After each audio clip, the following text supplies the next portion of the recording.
부활주일입니다. 우리는 지난 종려 고난주일부터 한 주간 동안 십자가를 통해 우리의 그리스도이시며 주님이신 예수를 묵상했습니다. 예수님은 우리의 왕이십니다. 그런데 왕이시면서도 하나님의 뜻을, 우리를, 세상을 구원하시려는 하나님의 뜻을 이루시기 위해서 순교자의 길을 걸으셨습니다. 종으로 우리를 섬기셨습니다. 어린 양으로 우리의 몸값을 치르셨고요, 심지어 예수는 우리의 밥이 되어 주십니다. 그렇게 우리를 구원하신 하나님, 그 예수께서 십자가에서 다 이루셨다 선언하시며 숨을 거두실 때 이 세상에는 세 가지 표적이 일어났다고 지난 성금요 예배 때 말씀을 드렸죠. 어떤 표적이었습니까? 땅에 어둠이 임했고요, 성전에 휘장이 찢어졌고요, 무덤이 열리면서 죽은 사람들의 몸이 다시 살아나는 표적이 일어납니다. 어떤 의미라고 말씀드렸습니까? 하나님이 망가진 세상을 구원하시기 위해서 극적으로 개입하시는 장면이다. 새로운 시대를 시작하시려는 하나님의 노력이다, 하나님의 사역이다. 우리는 그렇게 성금요일 예배를 드렸습니다. 그리고 오늘 유대인들의 시간 계산법으로 사흘 후, 안식 후 첫날, 우리가 지금은 주의 날로 부르는 오늘 예수께서 부활하십니다. 한 주간 우리가 말씀을 들으면서 그림 하나씩을 살펴보았는데요, 오늘도 그림 하나를 보려고 합니다. 15세기 이탈리아 화가였던 피에로 델라 프란체스카의 부활이라고 하는 작품입니다. 높이가 290cm 정도 되는 그림입니다. 영국 출신의 문학 비평가인 올더스 헉슬리는 이 그림의 실물을 본 다음에 세계에서 가장 위대한 그림이라고 평가했다고 합니다. 당시의 미술 기법에서 저렇게 입체적인 표현을 하는 것이 그리 쉽지 않았다고 합니다. 그런데 이 화가가 입체적인 표현을 통해서 예수께서 직접 일어나셔서 나오시는 것과 같은 묘사를 해내죠. 실제로 공간을 예수께서 차지하고 계신 것처럼 그런 느낌을 보는 사람들로 하여금 갖게 만듭니다. 부피와 질감이 정말 있는 것처럼 보이죠. 그런데 예수님의 풍채가 저렇게 당당하신 것에 비해서 예수님의 얼굴은 말로 다 할 수 없는 시련을 겪은 사람의 모습입니다. 사실은 말로 다 할 수 없는 시련을 겪으셨던 거죠. 그리고 부활하시는 겁니다. 그리고 저도 오늘 이 설교를 위해서 이 그림의 해설을 읽기 전까지는 발견하지 못했던 건데요, 예수님을 기준으로 오른쪽의 나무와 자연은 황량합니다. 그리고 왼쪽은 푸르게 되어 있죠. 잎사귀가 무성합니다. 화가의 어떤 의도일까요? 새로운 시대가 열린 거죠. 새로운 세상이 시작된 겁니다. 죽음에서 생명으로. 화가는 그것을 저 황량한 숲과 무성한 숲을 통해 그려내고 있습니다. 그리고 아까 보셨던 저렇게 부활하신 예수님이 나타나시는데 사람들이 자고 있잖아요. 아마도 그 잠자는 사람들은 예수께서 부활을 통해 이루신 영원한 생명이라고 하는 그 선물을 알지 못하는 사람들을 묘사하고 있는 것이 아닐까, 우리는 그렇게 묵상을 해봅니다. 예수께서 부활하셨습니다. 그리고 오늘 골로새서 본문은 우리 예수께서 십자가와 부활을 통해 이루신 일이 무엇인가를 하나의 단어로, 하나의 개념으로 정리해내고 있습니다. 그것은 화목이에요. 화목, 화해입니다. 하나님과 우리들 사이가 화해, 화목, 그 일이 이루어졌다는 것이죠. 오늘 본문 22절을 세 번역으로 보면요, 하나님께서 그리스도의 죽으심을 통하여 그분의 육신의 몸으로 우리들과 화해하셔서 우리를 거룩하고 흠이 없고 책망할 것이 없는 사람으로 하나님 앞에 세우셨다, 이렇게 선언하고 있습니다. 예수 그리스도의 십자가와 부활을 통해서 우리가 새로운 사람이 된 거예요. 우리가 새로운 사람이 되면서 하나님과 우리 사이에 장벽이 허물어진 것입니다. 하나님과 사람 사이의 관계가 회복된 거예요. 하나님과 우리 사이에 화해가 이루어진 것입니다. 그런데 중요한 것은요, 하나님과 화해를 이루게 된 것, 하나님과의 평화를 회복하게 되는 존재가 우리 사람들만은 아니라는 것입니다. 오늘 본문 20절을 세 번역으로 보면요, 자, 예수 그리스도의 십자가의 피로 평화가 이루어졌어요. 그런데 그 평화가 이루어진 것은 만물을, 곧 땅에 있는 것들이나 하늘에 있는 것들이나 다 자기와 기꺼이 화해시키셨다, 이렇게 되어 있습니다. 사람만이 아닌 거예요. 만물을 성경은 분명히 그렇게 선언하고 있습니다. 유진 피터슨이라는 분이 메시지 성경이라는 번역을 하셨죠. 개인의 번역을 저는 매우 주의 깊게 사용해야 한다고 말씀을 드립니다. 그래서 자주 사용하지를 않아요, 예배 시간에. 그런데 이 부분의 번역이 너무 생동감이 있어서 제가 유진 피터슨의 메시지 성경으로 읽어드리려고 합니다. 자, 십자가가 어떤 일을 이루셨는가, 부활이 어떤 사건인가, 사람과 사물, 동물과 원자, 분자 원자 할 때 그 원자입니다. 동물과 원자 할 것 없이 깨지고 조각난 우주의 모든 파편이 예수 그리스도의 죽음과 그분이 십자가에서 쏟으신 피로 말미암아 제자리를 찾고 서로 어우러져서 힘찬 조화를 이룹니다. 이분은 이 성경 본문을 현대의 북미 사람들의 영어로 풀이를 하면서 이렇게 풀이를 하는 것이 아마 성경이 기록되던 그 1세기의 유대인들과 그 당시에 그 지역 사람들은 그런 느낌을 받았을 거라는 거예요. 사람들만 하나님과의 관계가 회복된 것이 아니라 사물, 동물뿐 아니라 분자와 원자들까지 깨지고 조각났던 우주의 모든 파편이 예수 그리스도의 십자가와 부활을 통해서 제자리를 찾았고 서로 어우러져서 조화를, 그것도 힘찬 조화를 회복하게 되었다. 여러분, 십자가와 부활은 우리 사람들에게만 능력이 아닙니다. 온 세상, 온 우주의 능력이라는 거예요. 왜? 하나님께서 만드신 모든 것을 하나님이 십자가와 부활을 통해 구원하시기 때문입니다. 게다가 오늘 본문 23절은요 이렇게 되어 있어요. 이 복음은 천하 만민에게 전파된 바요, 이렇게 되어 있죠. 근데 우리 교인들은 좀 힘드시죠? 저 때문에 성경 읽을 때 각주까지 보라고 하니까. 자, 천하 만민의 3번 하고 밑에 각주를 보면 어떻게 번역됩니까? 헬라어 그리스어로 모든 창조물에게 라는 뜻이에요. 본래 저 단어가 그렇게 번역하는 것이 더 적절하다는 것입니다. 그러니까 여러분, 복음이 복음인 것은 우리 사람들만이 아니라는 거예요. 모든 창조 세계가 다 이 복음을 들어야 한다는 거예요. 무생물에게도 우리가 복음을 전해야 된다는 거예요. 그래서 우리가 탄소금식 40일을 하는 거예요. 우리가 그리스도의 십자가와 부활의 능력을 아는 사람들이 그 십자가와 부활이 모든 창조세계, 심지어는 무생물들까지도 새롭게 한다는 그 믿음을 가지고 그 친구들도 느끼게 해주려고 우리가 탄소금식을 하는 거예요. 여러분, 복음이라는 건 이렇게 넓고 크고 깊고 아름다운 이야기입니다. 말로 설명하기 어려워요, 이 감격을.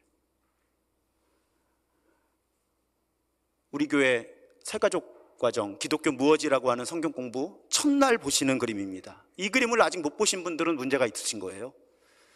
유튜브를 찾아서 보시든 아니면 다음번 새가족 과정에 꼭 오셔야 합니다. 제가 어릴 때 십자가와 부활의 능력은 제 영혼에만 영향을 미치는 건 줄 알았어요. 그것도 죽어서. 십자가와 부활의 능력은 제가 죽은 다음에 제 영혼을 천국이라는 곳에 보내는 능력인 줄 알았습니다.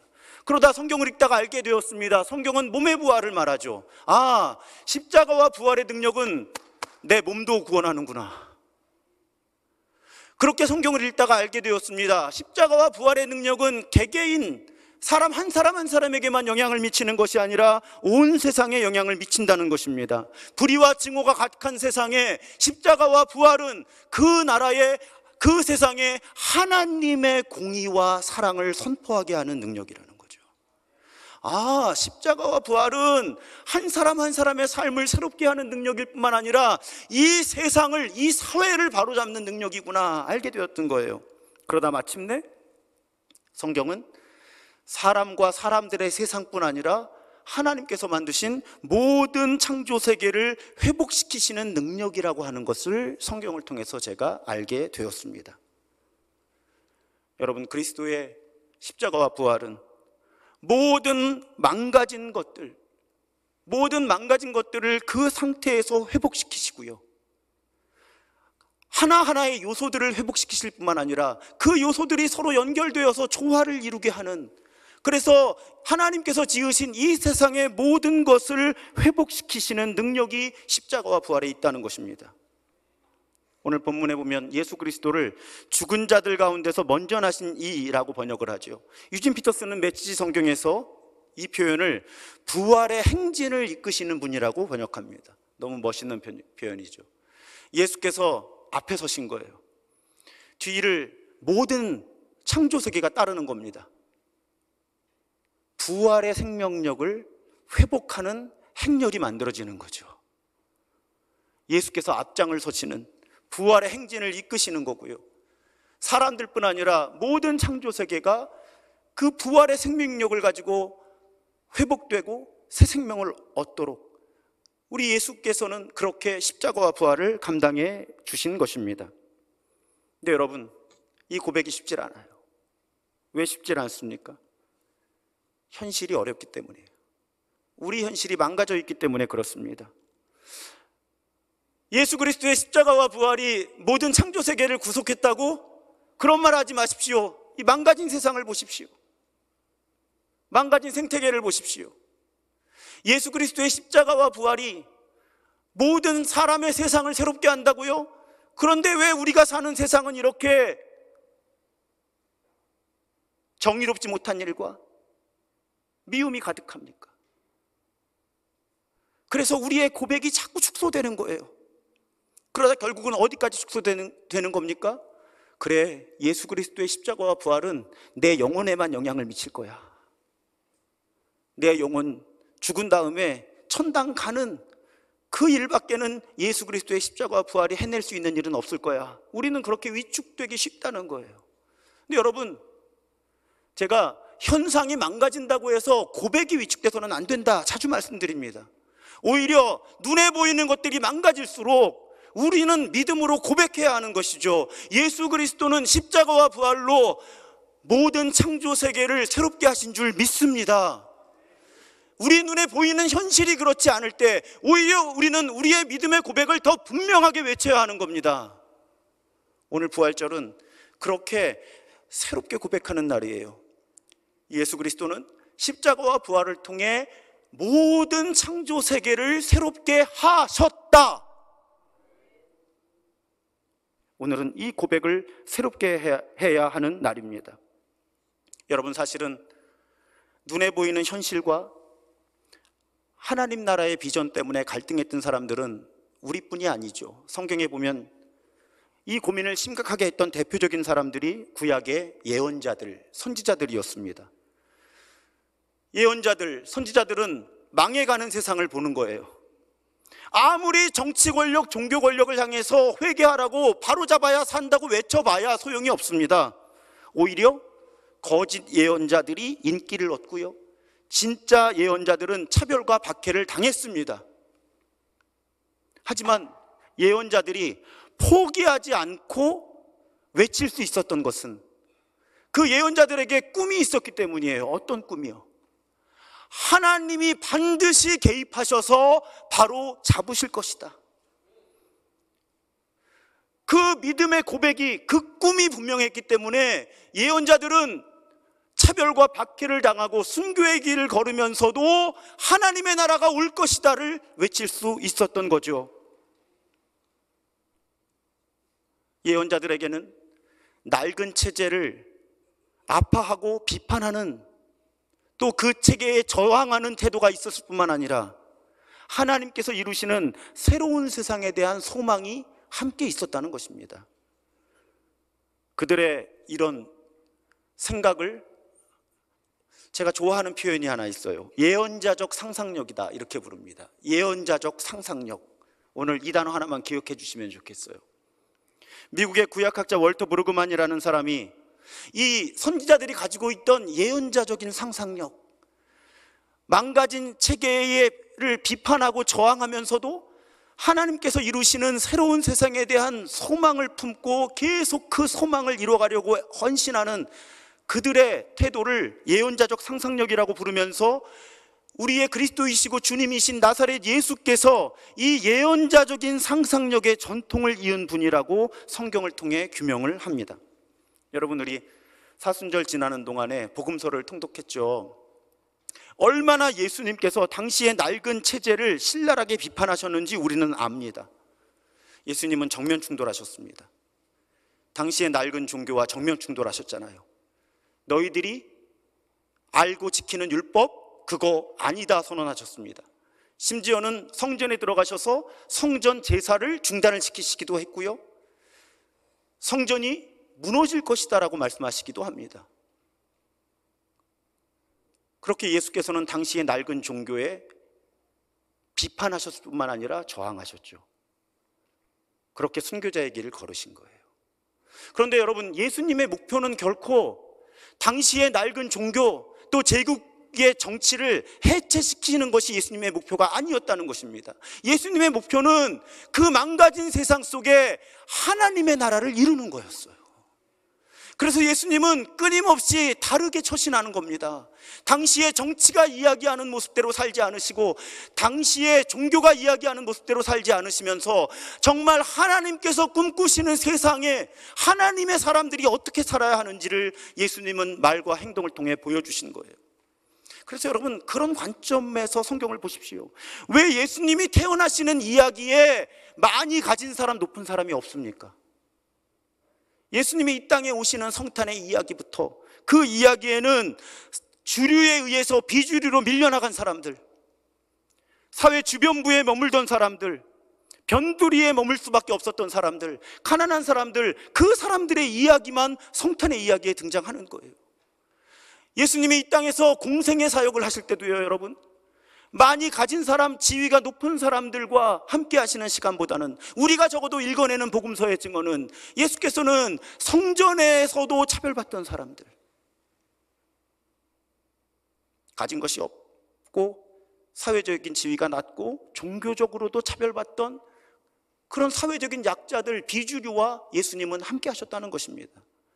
여러분, 하나님이 그러면 많이 가진 사람, 높은 사람을 좋아하시지 않아서일까요?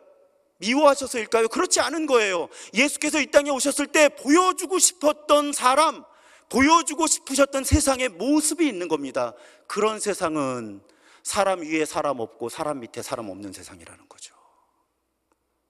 하나님께는 모두 다 소중하기 때문에 사람이 사람을 미워하지 않고 사람이 사람을 차별하지 않는 그 세상의 모습을 예수께서는 보여주고 싶으셨기 때문에 태어나시는 성탄의 장면부터 십자가를 지시는 장면까지 예수께서는 철저하게 주류로부터 외면당하고 비주류와 함께 하시는 삶을 선택하셨고, 성경은 그 증언을 담아서 우리에게 보여주고 있는 겁니다. 예언자적인 상상력을 우리로 하여금 품게 하려고. 분명히 예수님은 우리의 영혼을 구원하십니다.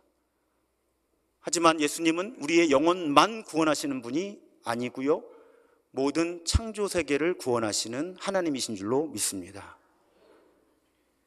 여러분, 팔복을 한번 읽어보시고요, 특히 누가복음의 4가지 복과 4가지 화해 선언을 한번 읽어보십시오.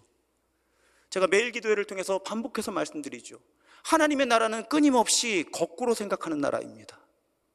많이 가진 사람이 과연 복을 받은 것일까? 사회적 지위가 높은 사람들이 복을 받은 것일까?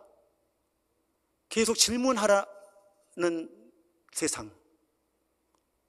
예수님은 끊임없이 그런 세상을 선포하셨고 그런 삶을 선택하셨고, 그래서 십자가에서 죽으시는 거죠.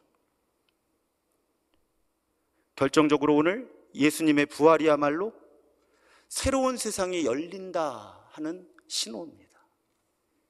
하나님의 약속이 반드시 이루어진다.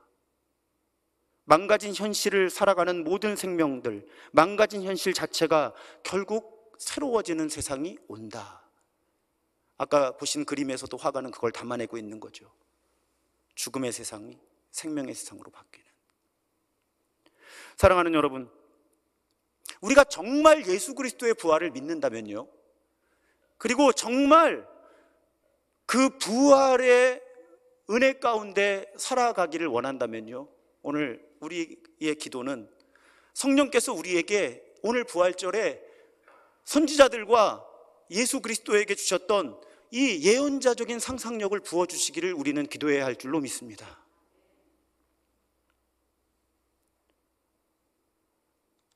한국교회 많이 망가져 있습니다. 우리는 비판해야 합니다. 비판하지 않으면 그것이 옳다고 믿는 사람들이 너무 많습니다. 우리는 옳지 않은 관행에 저항해야 합니다. 또 이 세상에 정의롭지 못한 일들에 대해서 우리는 비판의 목소리를 내야 합니다. 증오와 차별이 있는 곳에 하나님의 사랑을 말해야 합니다. 하지만 우리의 목표는 비판이 아닙니다. 저항이 아닙니다. 우리의 목표는 예언자적인 상상력을 가지고 대안을 제시하는 것입니다. 그리고 실제로 그런 삶을 사는 사람들이 있다는 것을 세상에 보여주는 것입니다. 그것이 정말로 부활이라고 믿는 사람들이 살아내야 할 삶의 현실이라고 하는 것입니다. 우리는 하나님의 약속을 믿어야 합니다. 요한계시록 21장 5절에 하나님이 약속하셨습니다. 보좌에 앉으신 이가 이르시되 보라 내가 만물을 새롭게 하노라 하시고 또 이르시되 이 말은 신실하고 참되니 기록하라. 하나님의 약속입니다. 만물을 새롭게 하신다는 것입니다. 우리는 하나님께서 새롭게 하시는 그 세상의 꿈을 꾸는 사람들이어야 한다는 것입니다. 세상 다 그렇지 뭐 하면 안 된다는 거예요. 다 그렇게 사는 거지 뭐 하면 안 된다는 겁니다. 불의는 불의이고요, 증오는 증오입니다. 우리는 분별할 수 있어야 하고 목소리를 낼 수 있어야 하고 비판할 줄 알아야 하고 저항할 줄 알아야 하는 것입니다. 다만 우리의 목표는 저항과 비판이 아니라 하나님의 나라라고 하는 대안을 우리의 말과 행동을 통해서 드러내야 한다는 것이죠. 제가 요즘에 많은 위로를 받아요. 모임에 참석할 때마다. 우리 교회 안에서도 그렇지만 제가 외부에서 이렇게 참여하는 모임들이 있습니다. 제가 한때 여러분도 느끼셨을 거예요. 굉장히 비관적이었을 때가 있었습니다. 교회에 소망이 있을까? 나라에 소망이 있을까? 세상에 소망이 있을까? 너무 힘든 시간을 보내고 있었어요. 그런데 제가 참여하는 모임들마다 오늘 설교의 맥락으로 말씀드리면 이런 예언자적인 상상력을 갖고 계신 분들을 만나게 되는 거예요. 그런 분들을 만나면요, 정말 흥분하면서 이 망가진 세상과 종교를 비판합니다. 그런데 결코 이 망가진 종교와 세상을 비판하는 것에 목소리가 멈추는 것이 아니에요. 이분들 분노와 절망에 머무는 사람들이 아니라요, 자식끼들이 할 수 있는 최선을 다해서 자기 삶의 자리에서 이 예언자적인 상상력으로 하나님 나라의 문화를 이뤄가려고 몸부림치는 분들이 이 땅에 많다는 걸 알게 된 거예요. 부끄러운 표현이지만 오히려 목회자들이 어렵습니다. 얽혀있는 시스템이 있어요, 우리 목회자들에게는. 그래서 오히려 목회자들보다도, 제가 별로 좋아하는 말은 아니지만, 평신도들 가운데 정말 하나님께서 성경을 통해서 무엇을 말씀하시는가를 치열하게 연구하고 기도 가운데 하나님의 나라 어떻게 이루어져야 하는지를 찾아내서 자기 삶의 자리에서 그 문화를 한번 이뤄보려고 몸부림치는 평신도들이 우리나라에 정말 많다는 걸 알게 된 거예요. 그러면서 저는 또 새로운 꿈을 꿉니다. 우리 교회도 그런 예언자적인 상상력이 가득한 교회가 되었으면 좋겠다. 우리 교회의 모임들마다 그런 예언자적인 상상력이 가득한 대화들이 이루어지면 좋겠다. 여러분, 세상이 망가지면요, 침묵해서는 안 됩니다. 비판해야 되는 거예요. 저항해야 되는 거예요. 하지만 대안을 제시할 수 있어야 한다는 거죠. 그래서 어떻게 살 건데, 그래서 어떻게 살아야 하는데, 우리는 하나님께서 이 성경을 통해서 그 삶의 길을 분명히 제시해 주셨음을 믿고 십자가와 부활을 감당해내신 그리스도께서 그 삶에 힘을 주신다는 것을 신뢰하면서 그 길을 걷는 사람들이어야만 한다는 것입니다. 예수 그리스도를 알지 못하는 사람들에게 부활이 무슨 의미가 있습니까? 그런데 우리 믿는 사람들이 우리의 말과 행동을 통해 십자가와 부활로 하나님께서 이루시려고 했던 그 세상의 모습을 보여줄 수 있다면 세상은 십자가와 부활의 의미가 무엇인지를 알게 될 거예요. 시간이 많이 걸리더라도 우리 교회는 그 길을 걸어야 합니다. 그 길을 걸어야 해요. 사랑하는 여러분, 오늘 예언자적인 상상력을 나에게 부어주옵소서. 우리 그렇게 기도했으면 좋겠습니다. 망가진 세상 결코 외면하지 않고요, 함께 아파하고 슬퍼하고 비판하고 저항하고, 하지만 하나님께서 이루시는 세상의 꿈을 가지고 대안을 제시하는 그 길, 여러분 그 길을 걷지 않으시겠습니까? 오늘 그렇게 성령께서 부어주시는 예언자적인 상상력으로 새로워지기를 다짐하는 부활절 되기를 주님의 이름으로 축복합니다. 2000년 동안 교회는 이렇게 인사를 나눠왔거든요. 오늘 그 인사를 함께 하려고 합니다. 제가 그리스도께서 부활하셨습니다 하면 여러분 정말로 부활하셨습니다. 교회 2000년 동안 특히 예전을 중심으로 한 교회들은 부활절마다 이 고백을 새롭게 해왔습니다. 우리 함께 이 고백 나눈 후에 살아계신 주 찬양하고 결단하고 봉헌하면서 오늘 예배를 마치겠습니다. 그리스도께서 부활하셨습니다. 그리스도께서 부활하셨습니다. 그리스도께서 부활하셨습니다. 우리 일어서서 살아계신 주를 찬양하겠습니다.